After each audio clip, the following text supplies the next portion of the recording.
Terus kenapa banyak orang suka pada Imam Junaid dan tidak terlalu kontroversial sebagaimana sufi-sufi yang lain?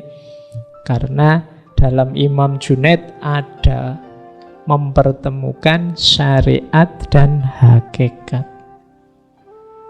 Jadi batin ya, tapi tidak batin saja, karena batin itu punya jembatan lahir.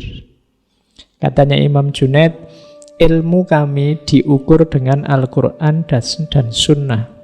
Siapa yang tidak hafal Al-Quran, tidak menulis hadis, dan tidak belajar fikih, tidak boleh ikut. Ini syaratnya kalau ada orang ingin melamar jadi muridnya Imam Junaid.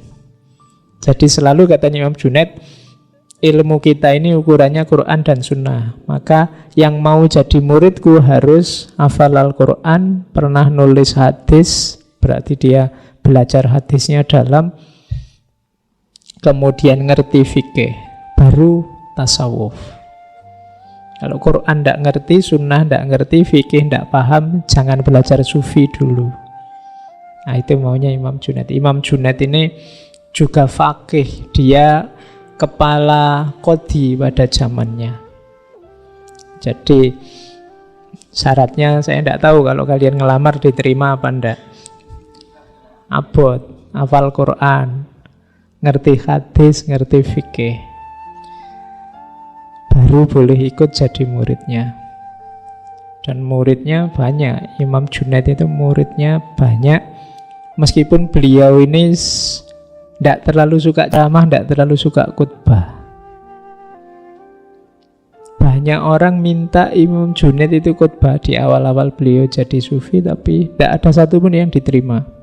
Termasuk gurunya, guru dan juga pamannya, Syekh Syarri As-Sakoti. Syekh Syarri bolak-balik minta, tidak dituruti. Pokoknya dia tidak mau khutbah. Sampai satu ketika, di satu malam, Imam Junaid bermimpi ketemu Rasulullah. Terus Rasulullah merintah, Junaid khutbahlah. Paginya beliau bangun, kemudian ingin keluar rumah. Begitu buka pintu, di depan gurunya sudah ada, Imam Syarri. Junaid, mimpi apa tadi malam? Ya guru, disuruh khutbah. Ya, sudah saatnya kamu khutbah. Jadi mau khutbah aja nunggu diperintah oleh Rasulullah. Ya, karena memang berat. Dan di antara alasannya kenapa beliau tidak mau khutbah, karena masih ada gurunya. Masih ada Imam Syarri As-Sakoti, masih ada banyak sufi besar yang lain yang terhitung masih gurunya. Dan selama gurunya masih ada, beliau merasa tidak pantas untuk khutbah. Oke, itu diantara tabiatnya Imam Junaid. Nah, dalam tradisi tasawuf beliau dikenal ya syariat, ya hakikat. Tidak boleh syariat saja. Jadi beliau kadang-kadang mengkritik sejumlah sufi yang sering membuat kontroversi, termasuk muridnya Abu Mansur Al-Hallaj. Al-Hallaj itu muridnya Junaid. Kenapa beliau mengkritik para sufi yang kontroversi itu?